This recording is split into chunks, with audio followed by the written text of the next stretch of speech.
Hello, hello. All right, Mother Susan's advice. If you're going to take a break now. If you'd like a piece of pie and some coffee or some iced tea or something, please do that. And then we will begin again. All right, thank you.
Peace be with you. We are ready to start. So, yeah. Well, I'll just go ahead and say it. We are being streamed, and the whole program will be on our YouTube channel immediately. So if you have sisters or cousins, or they say they wish they could have come, etc., just go to our YouTube channel and you can tune in. All right, Dr. Gelfman. So much. Can you all hear me all right? No. Mother Susan has a microphone. No, there are two mics. This is the traveling mic. How about now? Is that better? All right, maybe I'll. Can I raise this a little? Because I'm going to be standing over here. Can y'all hear me all right? No. Okay. Kevin is here. Thank you, Kevin. Turn it up, that's good. Maybe just raise it. Yeah, thank you.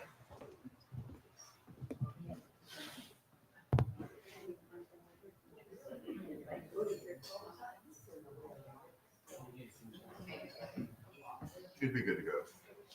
All right, is this a little better? Much better. All right, very good. Well, thank you. I'm sure while we were waiting here, you were all studying my first slide and learning everything you can about kind of the take home around age-related macular degeneration. I think I have a little pointer in here. Can you see it? No. Okay, no worries.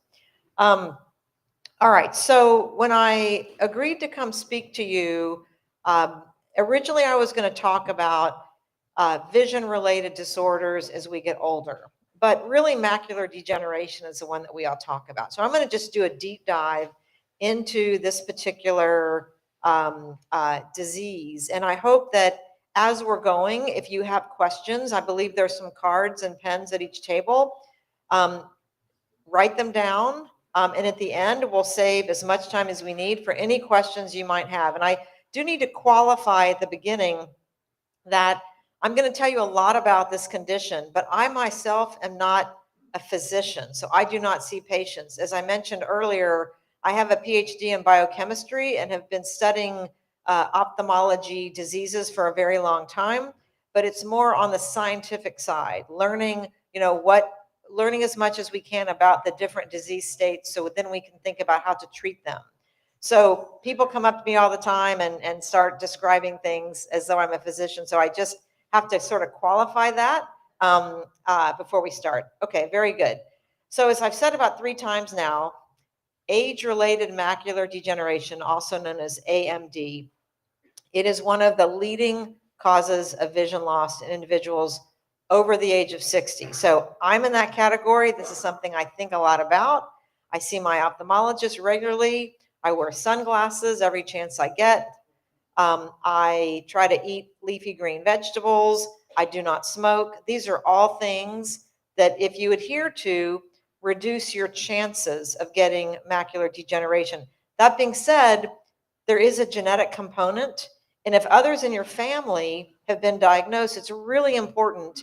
I think it's really important either way to establish a relationship for just baseline ocular health, especially if you know others in your family who have had it. And the way that it manifests itself, and we'll dive into the biology in a moment, but the macula is the part of the retina that controls your central vision. Okay, your central vision. So if you just sort of look out, you have this visual field, right? And you've got your periphery, you can see over here, and then you've got your, your very central vision. Because the macula controls your central vision, when you have macular degeneration, no surprise then that the visual field that begins to go away starts in the center, and over time, the blackened area gets bigger and bigger, okay? And so, again, the macula is very important in that central sharp vision. And there are treatments that are available for AMD, for macular degeneration. We're going to talk about the two different forms. There's a wet form. And when I say wet, I really mean bleeding. That's very debilitating. It can cause blindness very quickly. The good news is there are treatments for the wet form that work. Okay? The not so good part is these are injections in your eye, sometimes every month, but they work. So that's really good. The dry form is a little more complicated, a little more slower to advance, and more common. So we'll talk about that in just a moment. All right, so whenever I give talks like this, I want to bring us all kind of to the same level of information, sort of the same expertise, if you will. So I have on this slide a schematic of the human eye, because I want to use this to really point out some of the salient features that are going to be necessary for today's discussion. So again, this is a schematic, so it's a cross section through the eye.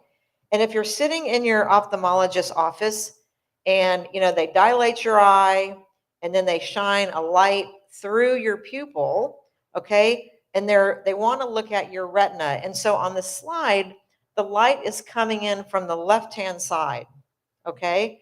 And so the light is coming in, and the light's going to get focused by the cornea, which is that outer surface on the left. The light's also going to get focused by the lens, which is that oval structure on the left-hand side. And the light's going to come in, and as it gets focused, it's going to hit that back outside wall, and that's where the retina resides, okay? The retina is what allows us to see everything in front of us. And it turns out that the retina is actually made up of several different layers. And the close juxtaposition of all those layers of the retina, when that is compromised, that can compromise vision. And so we're going to talk today about two types of photoreceptors, rods and cones, that allow us to see things clearly, all right? And so what happens is all of our eyes are connected to our brain via the optic nerve. And so you can see on the slide where it says the optic nerve in the middle there, that the message that gets translated, it goes to the brain when the light enters the eye. So let me say that one more time because it's really important. And that is that as I stand here right now, there are all these photons of light that are entering my eyes, entering all of your eyes as well. And those photons of light get focused by the cornea and the lens. They keep going, they hit the retina, and then via the optic nerve, there's a message through to the brain that allows you to interpret whatever it is in front of you, okay? If that process is compromised, then obviously we're not going to be able to interpret the image in front of us. So it's a very complicated biology whereby the light is transmitted into some form of electrical energy that then translates through the optic nerve to your brain, again, to see what's in front of you. So capturing light, that process of capturing light, we have our rods and cones to thank for that, okay? So I want to dive a moment into what the rods and the cones do. So there's a lot of information on the slide, but simply stated, remember a moment ago we were talking about our peripheral vision compared to our central vision? So our rods, we have to thank for our peripheral vision. Thank you, rods. I can see my fingers going up and down, okay? If I look at your shoes in the front, very specific in the front, I have my cones to thank for that, all right? So no surprise then that macular degeneration, which is where we find all of our cones, That's why you see that blurriness in the center, because that area that's important for central vision is degenerating. Well, there's a lot more than just central and peripheral vision. As I have on this slide, our rods are what we have to thank for our ability to see in the dark. So you walk into a very dim lit room and you can't necessarily make out the color, but you know what's around you, right? We have our rods to thank for that. When the light gets a little brighter and we can start to make out fine detail and color, we have our cones to thank for that. Okay, so different depending upon peripheral, central, fine detail, darkness, rods and cones carry different functions, okay? And there are a lot more rods than there are cones. So the cones are kind of focused right in the center, whereas we have lots and lots of rods for our peripheral vision, as well as for allowing us to see during daylight, during nighttime.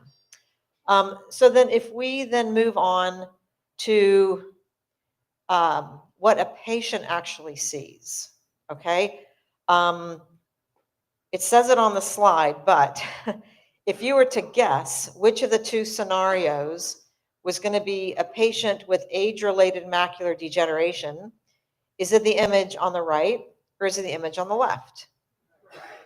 Exactly, because the macula is where we find all the cones, and if it's degenerating, it's our central vision that goes awry, right? On the left-hand side of the slide, we haven't talked about retinitis pigmentosa yet, and I'm not really going to spend time today, but unfortunately, there are a lot of different retinal diseases that can cause us to have compromised vision as we get older. Retinitis pigmentosa, though, is a very specific genetic disease, and it's actually a mixture of diseases because there are a lot of different genes that are known. When mutated, there's a single little small change in the DNA that causes a person to have blindness at a very early age. Now, what's unique about retinitis pigmentosa that's different from macular degeneration is that RP, or retinitis pigmentosa, the defect starts in the rods, okay? So the vision loss, unlike AMD, starts over here, and that's why if you have advanced retinitis pigmentosa, you have pinhole vision, because your cones are okay for now, but it's the rods that are shot. And that's why what a patient sees with AMD is very different than the field of view of a patient with retinitis pigmentosa. Now, RP is a genetic disease. We know many of the genes, there's about 200 of them, when mutated, can result in vision loss at a very early age. It can be very debilitating, but there's lots and lots of treatments out there that are in development, and that's for a whole different presentation. But I just wanted to kind of compare and contrast to really explain the differences between rods and cones and how that affects people's vision. All right, so I mentioned a moment ago that the macula is a part of the retina where we find all of the cones. And it's very important for age-related macular degeneration because this is the part of the eye that's going to help us with our central vision. And if the macula, if the cells of the macula, if those cones begin to degenerate, then we're going to have compromised vision in that central field. And when we look at the cross section of the eye that we were looking at earlier, you may have noticed a little divot that's circled in blue on the slide. So this is the macula. This is a very, that pinpoint of light that's coming through your pupil.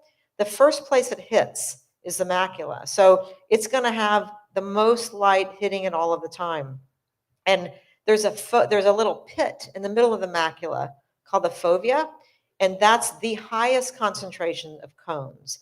And so when we have any kind of degeneration from those foveal cones, it's that fine detail, it's color vision that is negatively affected. Okay, so macular degeneration, these are the activities of daily, these are the things that are going to come up as more difficult if you have a macular disease. All right, so what are some of the risks for developing age-related macular degeneration? Well, as the name implies, it's age-related macular degeneration. So as we get older, we have a better chance of developing it. I mentioned earlier, if there is a family history of AMD, it's not a guarantee that you're going to get it, but again, a really good reason to speak to your ophthalmologist, let them know, even if your vision seems completely fine, it's really important that you share with your physician if anyone in your family has had macular degeneration. We don't know exactly the genetics for AMD like we do for retinitis pigmentosa, like I was mentioning earlier, but we do know there's a genetic component. There have been lots of studies that have tried to pinpoint pathways in the eye that go awry during macular degeneration so that we can think about treating in a targeted fashion. We don't want to just willy-nilly give a steroid or something. We want to know what's going wrong so the treatment can target that specific thing. Okay, and there's tons and tons of research happening to answer that very question. I mentioned before, nutritional health is important. It's important that you don't smoke. And Caucasians also are at a higher risk of developing AMD as well. So I keep saying this, the importance of regular eye exams, so important. You can have AMD and not know it. You can be like, I'm fine. Okay, I can listen to this presentation, but I'm fine. And then you go to your doctor and they dilate your eye and they see these little yellow spots. And they say, you have the beginnings of macular degeneration. You're like, what? That can't be. I can see just fine. So you can have it, not know it, because with early stages, it does not necessarily affect your vision. So again, so important to go to see to get those exams done early, and to wear sunglasses because it filters out a lot of the sunlight. Those wavelengths of light from the sun are debilitating, to be quite honest. And over time, they not only damage the retina, but if you have a little bit of something going on, it makes it worse. It makes it a lot worse.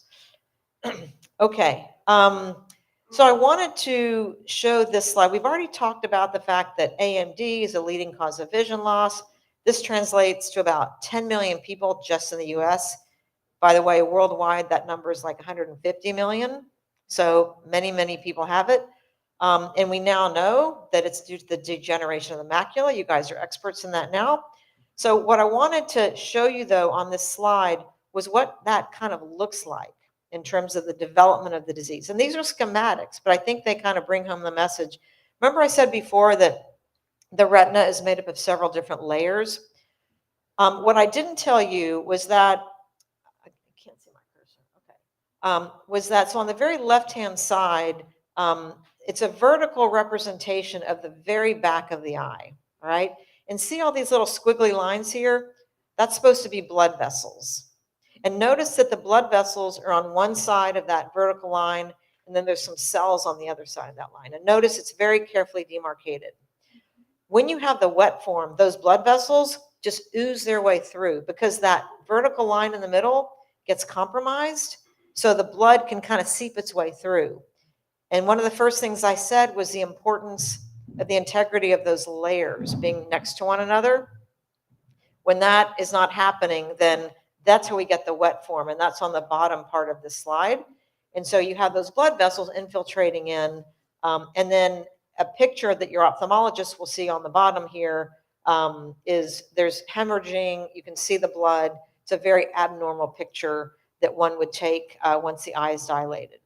So that's the wet form, so the bleeding kind of AMD. That on the far right, again, results in your central vision being compromised. On the top, dry AMD, we haven't talked much about that yet. The cells that are most compromised are a single layer of cells that are just one layer beyond those rods and cones. And it's called the retinal pigmented epithelium. So by definition, like our skin have epithelium, it's like a single layer of cells. It's kind of all you need to really know about it. But it serves as a barrier, a really important barrier. And what you notice is that some of those individual cells are gone on that top schematic. So the blood vessels are where they need to be. So it's not a bleeding problem, but a lot of the cells are just gone. And those cells that are gone, like they're there for a reason. And when they're gone, vision is compromised. And that also can result in your central vision being compromised. And you'll notice there's an arrow from the dry AMD picture to the wet AMD picture. And we were talking about this at lunch earlier. You can actually convert from the dry form to the wet form if it goes untreated. So $1 million question then, how do we treat it? How do we nip this in the bud early on, whether it's dry AMD or wet AMD? So now we're going to spend just a little bit of time sort of dissecting the wet form from the dry form. So I mentioned before that it's these abnormal blood vessels that infiltrate. And so we don't know exactly what causes AMD, but we know a protein that causes the bleeding. And that protein, it's called vascular endothelial growth factor. It's a mouthful, also known as VEGF in the field. If we know what causes the bleeding, what if we could figure out a way to stop that protein from being made to stop the bleeding? And that's exactly what these treatments do. They are anti-VEGFs. So they're antibodies that are made to stop that protein from triggering bleeding in the eye. And interestingly, the same kind of bleeding or when something gets vascularized, like you think about in cancer, a tumor growth, a tumor needs a blood supply to grow and wreak havoc. No surprise then that in the cancer field, these same proteins are being used to cut off the blood supply so the tumor can't grow anymore. And some of these same drugs are used in the cancer field for the same reason, but the source of the bleeding is just a little different, even though they both are bleeding due to this factor. So these treatments that I listed, Lucentis, Eylea, and Avastin, these are proteins that get injected directly into the eye and they stop the bleeding. And people's vision can sometimes be restored. Other times it just prevents further loss. These treatments have been around for many years now. And the good news is that they very frequently work. Many of my physician friends do these injections all day, every day, because it's such a common disease and it's something that works. Right now, these injections are given monthly, but as you can imagine, there's a huge focus of the field to extend the time in between those injections, maybe every other month, maybe every 6 months, every year, maybe once in your lifetime. So there are a lot of different ways, and certainly happy to chat about some of those, in the Q&A later. And again, wet AMD, it's a small percentage of all AMD patients. So what about the remaining 85, 90%? So that's the dry form.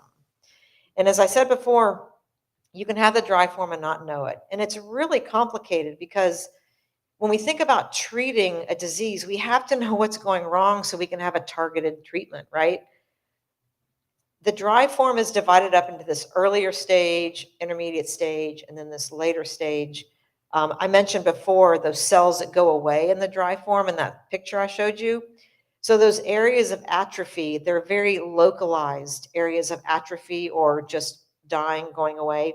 So that's called geographic atrophy. And when your AMD advances to the stage of geographic atrophy, that's usually when a patient will begin to experience blindness, sometimes a little bit before. But the mechanism of the disease is different early versus late. And so when people talk about treating the dry form, it's not a one size fits all. It's not like with the wet form, you have these injections that can stop the bleeding. It's not that simple with the dry form at all. But there's a lot of work going on right now. And it's a much more slower progressor. Like with wet AMD, you get it, you can be blind very quickly. That's why it's so important to get treatment. The dry form, it's a much more slower progressing disease. So you have a little bit of time if it's caught early, things that you can do. For the dry form, you can actually take this vitamin cocktail called AREDS. It's a whole bunch of antioxidants that are thought to reduce or slow the progression to the form that causes blindness. So it gives you more time, if you will. And I mentioned before those cells at the very back of the eye, that single layer, these epithelial cells, those are the ones that are affected in the dry form. And there are some approved therapies. Very recent, though. I'd say the jury is still out. There is one therapy that's brand new where they where they put low light levels right up to your eye, and that's somehow supposed to be anti-inflammatory, anti-oxidative stress. It's a little bit of guru as far as I'm concerned, but look, this has been approved by the FDA, so I have to trust them. It hasn't been around long enough, in my opinion, to really know. It might slow things down until a better treatment comes along, right? It's not invasive. It's not an injection or anything. It's literally you put your face up to this machine and there's low light that's given. So the other two therapies are injections. They're injections, but not like the ones we were talking about before. They're injections that slow down the presence of these lesions that define the disease. When a doctor looks into your eye and they see these huge lesions, they're like, oh, you have dry AMD and you need to be treated. These drugs help reduce the lesions, but I think the jury's still out because they've only been approved for a couple of years if they actually help your vision. So you can, a clinical trial, there has to be statistics to show that something is working. The reduction of a lesion size, while important, that does not always mirror improvements in vision. So the good news, though, is that there's a lot of work going on. There's a lot of innovation that hopefully is going to land us something even better in the near future.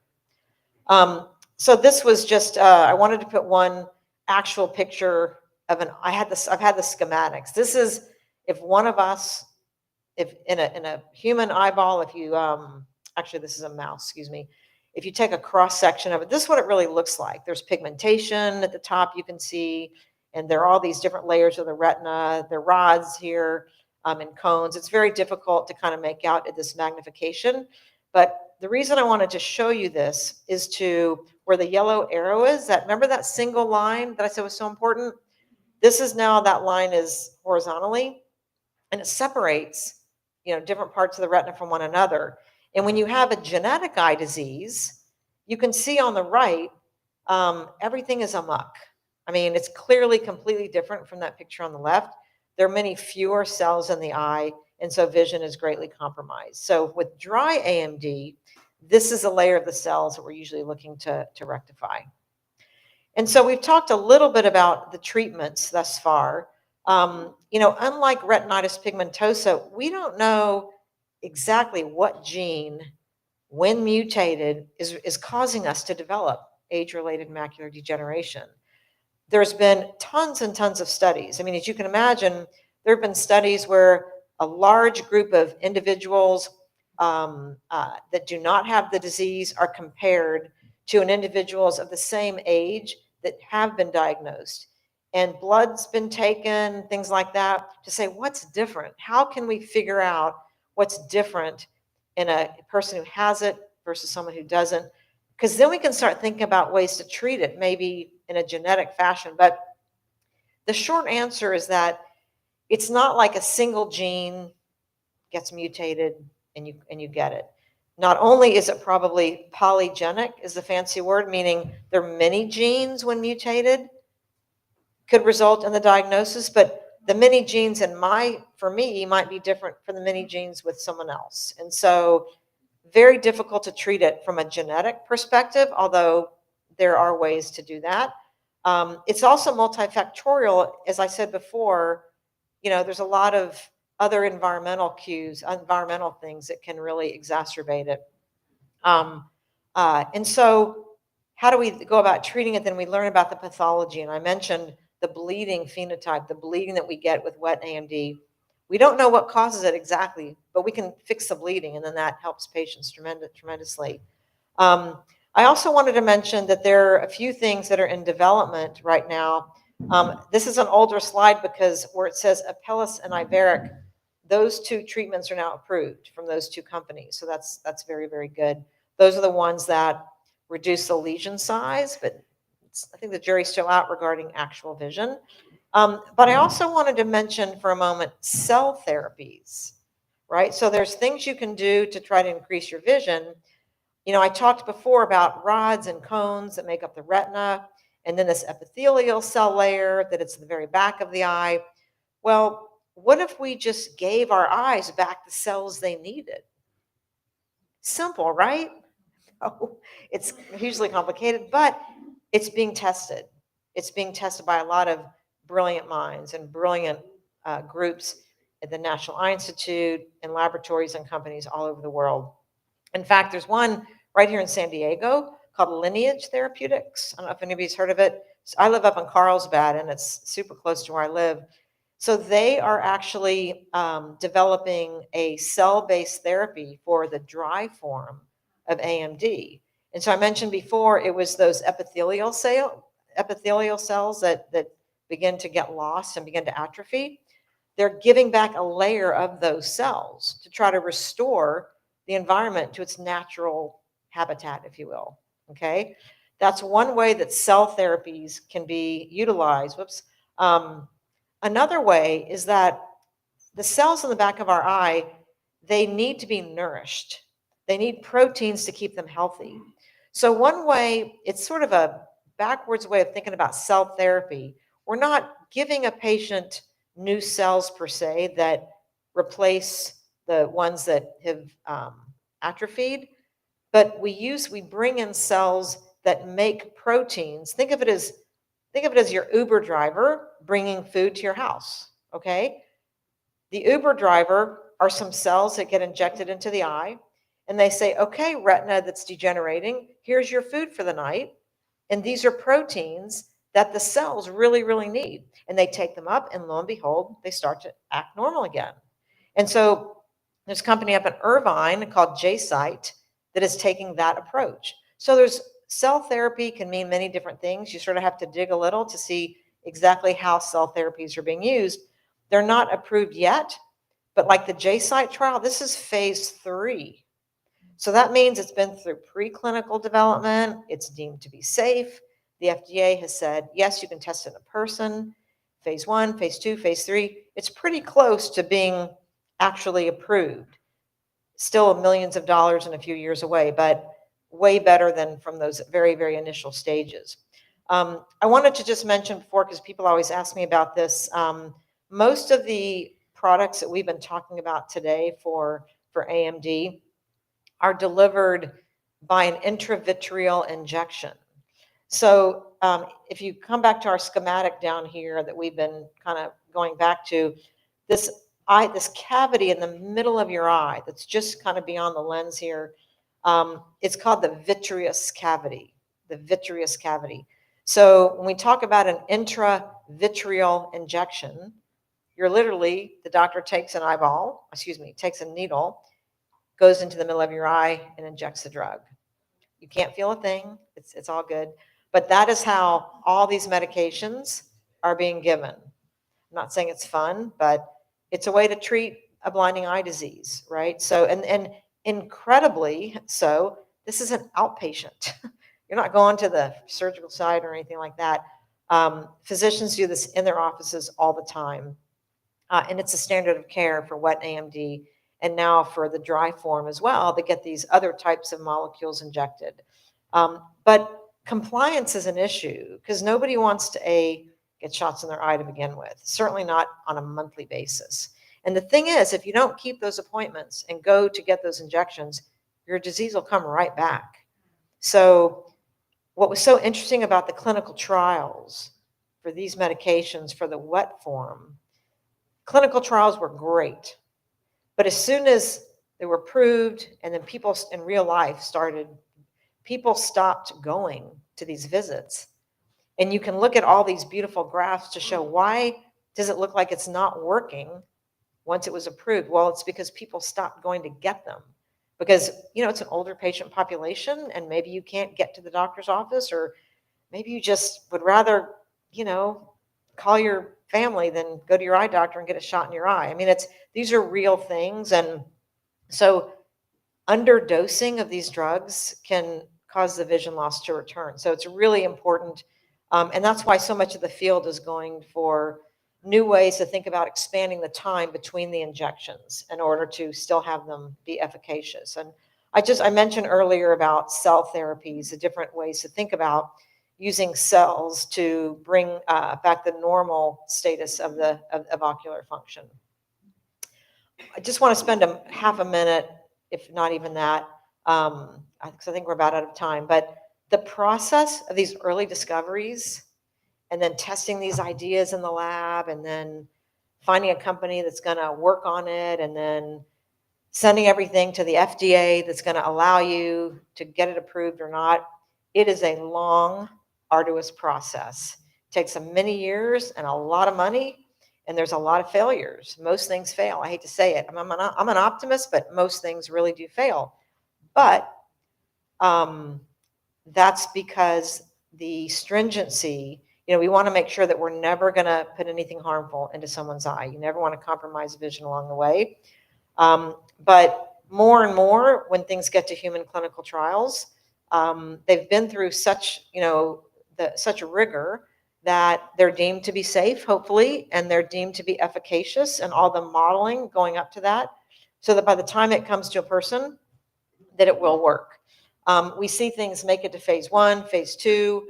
I mentioned before about phase 3. That's getting pretty close. And so it is a very, very lengthy process. And depending upon the part of the process that your drug is at can dictate how long before you'll begin to see an approval. So I always like to have one bit of science fiction in these talks that I give. And by science fiction, I mean, imagine a whole eye transplant. What? It's a real thing. So, in fact, the government, through this program called ARPA-H, Advanced Research Projects Agency for Health, it's sort of an offshoot of DARPA, sort of on the defense side from years ago.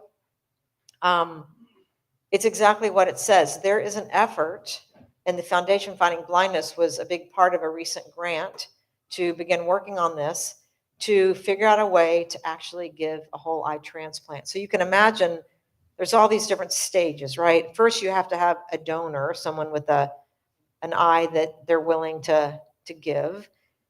Then you have to figure out a way to extract it and keep it alive, if you will, right? Then in a short period of time, find who the person is going to receive it. And it's one thing to just sew it back in, which can't even imagine that, but it happens. But then it has to connect to the brain. Because remember at the very beginning, I said that the light comes in and you have to capture the light and send the message to your brain via the optic nerve. It's not just putting it in there.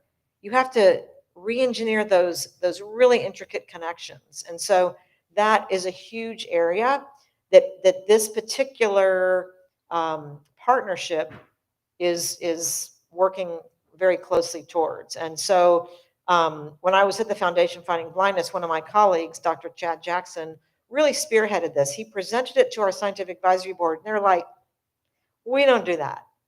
And then he said, you know what, I'm going to go get more support, and brought a lot of effort, figured out what was being done. And then it turned out there was this government grant that was happening. And so the foundation is now a part of that. So stay tuned. I mean, it's been a full year. As you can imagine, there's a lot of different partnerships involved to tackle the different parts of whole eye transplantation, like I was mentioning.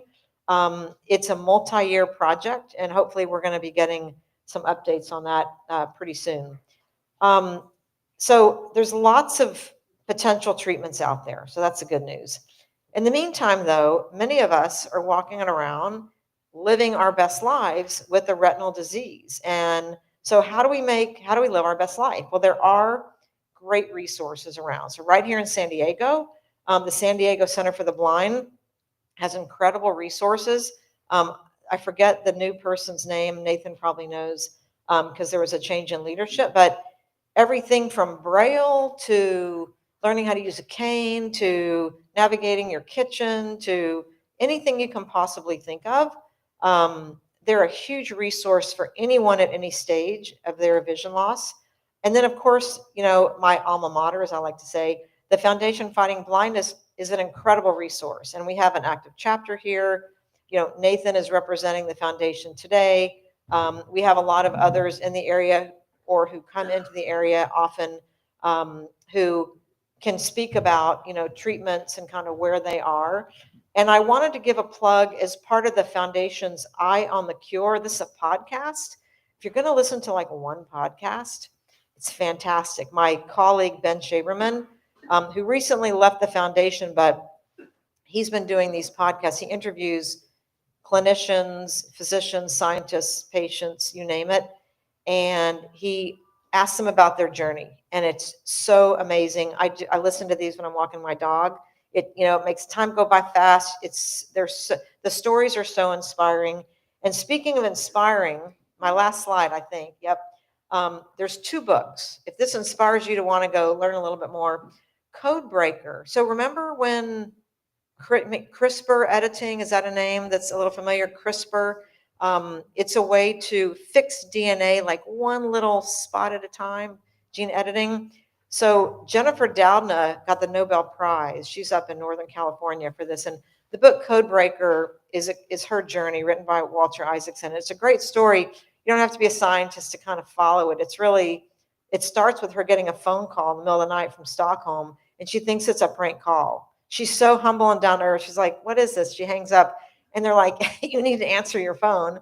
And so she won the Nobel Prize, and it really set the stage for a different way of thinking about using genetics to treat diseases all over the body. It's a really good book. And if you want to learn more about the COVID vaccine and how mRNA vaccines kind of came into vogue, Katalin Kariko wrote a great book about what she went through. So she won the Nobel Prize as well. Her daughter actually lives here in San Diego and started a company recently, and we've had lots of connections through the years. It's kind of interesting. But, every person, we might see in the news, someone got this big award, but the journey to get there is so zigzagged and then some. And these are so well written. I mean, the one on the right is, from her point of view. She was living in Hungary, and it was really came to the U.S. with nothing but some money and her daughter's little stuffed animal. I mean, it's really her journey that, of course, led to the COVID vaccine. So it's a great book, too, if you want to do some real world reading. So I think I'll stop there, and hopefully you have lots of notes written down, and happy to take any questions. And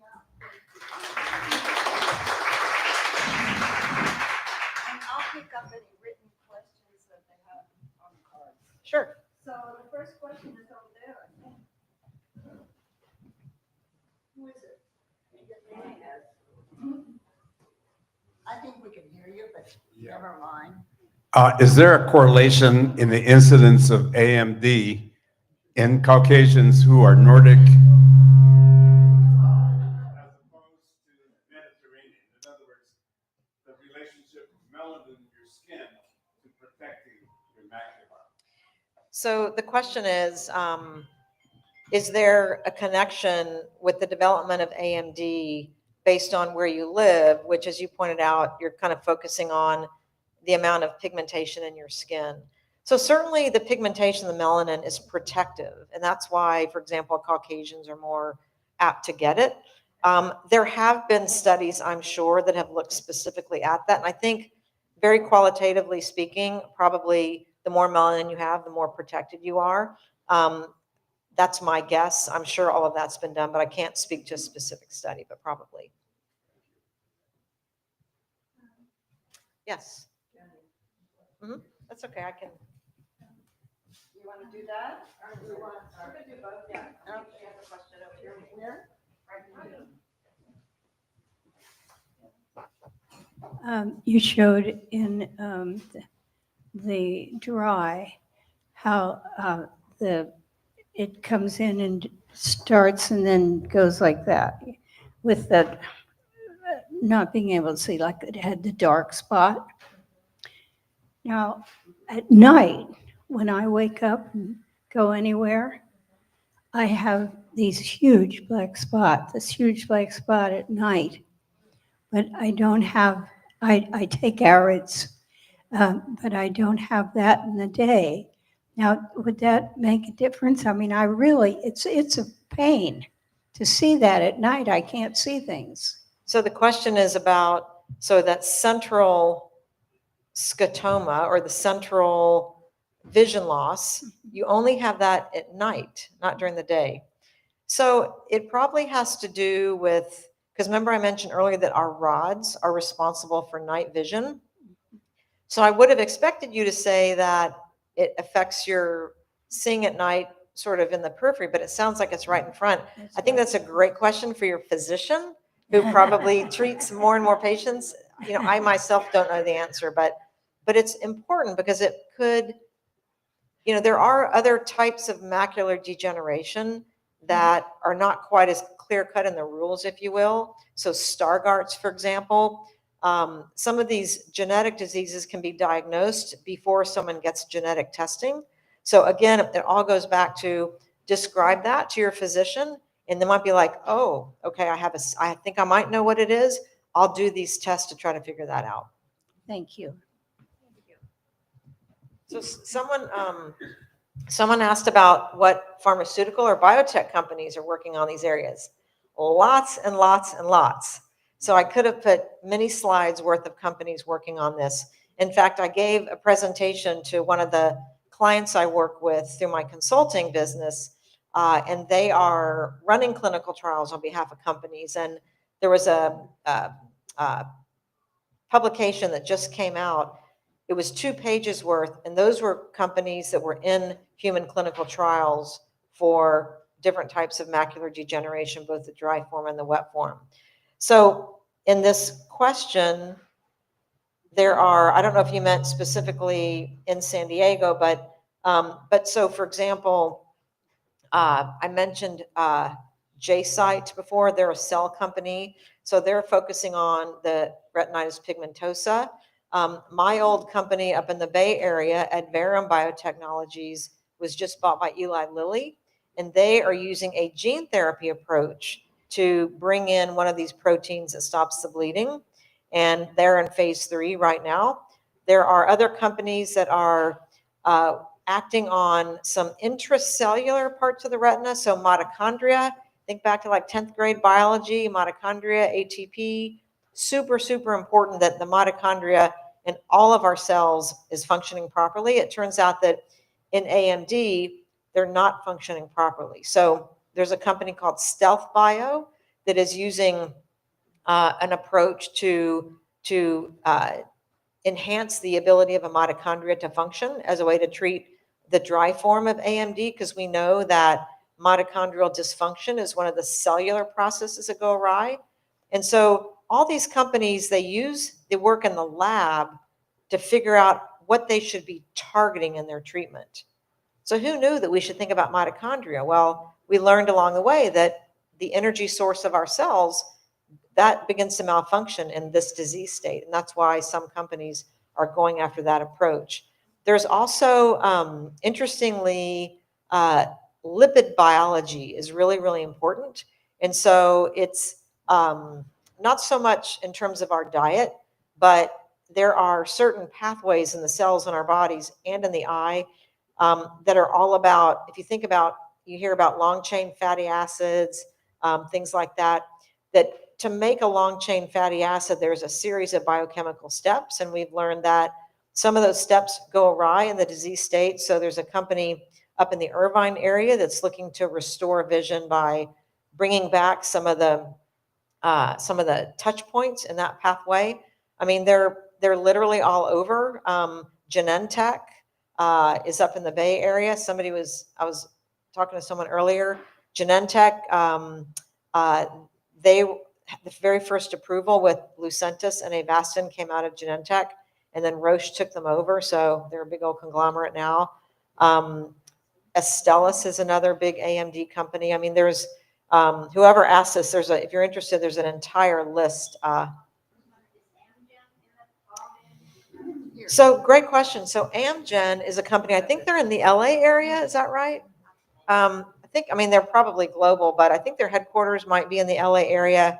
I've never heard that Amgen, now that you mention it, is working on an eye disease at all. They're working on thyroid eye. So according to Nathan in the back there, they are working on thyroid eye disease. So that's good to know. Whoops. Let's see. Let's see. So someone asks, are the ARIDs too good to take? Do they help? So the ARIDs, it stands for, it was a clinical trial, AREDS. Let me think for a minute. Advanced Research Eye Disease Study. That's it. That's what it is. Advanced Research Eye Disease Study. It's essentially a cocktail of antioxidants. It's kind of a buzzword, right? You hear a lot about that. Lutein, xanthine, zinc, orange juice, vitamin C, vitamin E. These are all antioxidants. And any food we eat, we hope is full of antioxidants because not only for the eye, but it's just really, really good, very healthy to eat foods rich in antioxidants. The ARIDS cocktail is a group of a whole bunch of different antioxidants. And it is thought to slow the progression of dry AMD. So again, I'm not a physician, so you should not listen to me, but it's my opinion just from talking to people that absolutely, it's not going to hurt at all. Check with your physician for sure. But yeah, I think especially if it's in your family or if you have the beginnings, your doctor will probably tell you to start taking the ARIDS 2 vitamins. Other questions while I pull up another one on the cards? So somebody was writing that they try to set their circadian rhythm each morning with a walk outside, and it stipulates not to wear sunglasses. So that actually makes sense to me because, I mean, on the one hand, in a vacuum, wear sunglasses. You want to minimize the amount of direct sunlight. Never look directly at the sun. But if you're setting your circadian rhythm and you have sunglasses on, you might get your biorhythms might get confused if it's day or night. I mean, that's kind of what pops into my head. I mean, a 15-minute walk without sunglasses is not going to cause age-related macular degeneration. So just be smart about it, right? We, right here at this gorgeous beach, and we should all be wearing sunglasses when we take those walks. Yeah. In fact, when I got in my car to come here, I was thinking about the talk, and I did not have my sunglasses with me. I literally went back inside. I'm like, I have to walk my talk here, right? So I went back and got them. So, other questions? Well, if you do think of others, this is my email address on the slide, and I think a few in the room have it as well, Jane for sure. So thank you so much for this opportunity. Really appreciate it.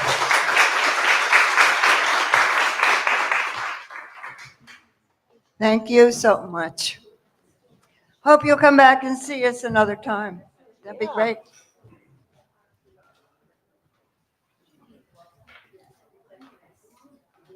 Questions?